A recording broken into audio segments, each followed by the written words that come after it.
Hi, and welcome to Leavitt Brothers tutorial on bullish wedges. Bullish wedges are small continuation patterns that represent brief pauses within already existing uptrends. They're characterized by converging trend lines and have a definite bullish bias. They're similar to bullish pennants, except where pennants are generally flat, wedges slant against the overall trend and are often slightly bigger. The slight short-term downtrend against the dominant trend is very healthy as it functions to scare off weak and emotional long positions that would otherwise slow the upside movement. But instead, as the stock drifts down, these weak stockholders sell their positions, and once enough have sold, the overhead resistance in essence is cleared and the stock can continue up. Breakouts to the upside should be accompanied by a significant increase in volume, and a close above the high of the pattern. Until these are accomplished, a defensive stance should be taken.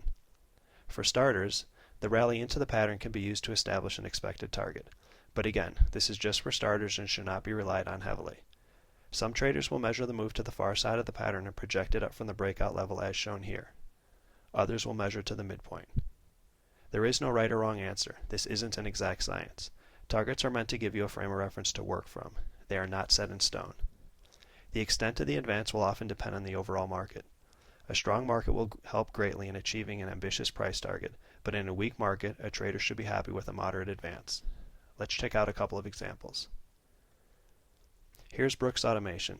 The stock rallied nicely on strong volume before resting in a bullish wedge pattern. Volume was strong on the breakout and for a couple weeks after the breakout. Also, the high from within the pattern was easily taken out. And in this case, it was the move to the midpoint of the pattern that determined the extent of the rally. Some of you may say we are just playing Monday morning quarterback to determine the target, so let's get something clear. Determining targets is not an exact science. They simply give you a frame of reference to work from. It's perfectly okay to say Brooks Automation rallied about 10 points into the pattern, so we expect a 10-point move out of the pattern. Let's move on. Here's Caterpillar. Nice uptrend followed by a falling wedge followed by a breakout. Volume surged on the breakout and remained strong the following week. The price action was constructive. After breaking out, the stock paused and then easily took out the high from within the pattern. And in this case, the rally mirrored the move to the midpoint. Not a bad overall trade. But let's back up a second. After rallying for about 2 months, the stock did pull back about 15%, from about 47 to 39.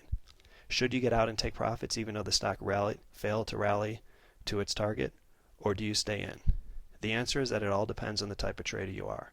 Rallying from the mid-30s to the high 40s is certainly a good enough move to book profits if you're focused on the shorter term. But since no longer-term trend line was broken, if you consider yourself a longer-term trader, staying in the position could be justified. Whatever you do, be consistent with your methods. Let's move on. Here's Dub Pharmaceuticals. Steady uptrend into the pattern and a solid move out.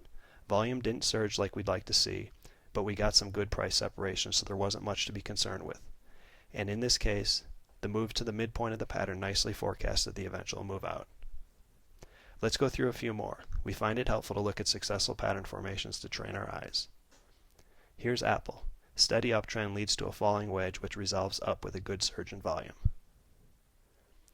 Here's EWJ, a Japan ETF. Textbook play. The chart speaks for itself. Here's ADTN. Nice breakout on solid volume.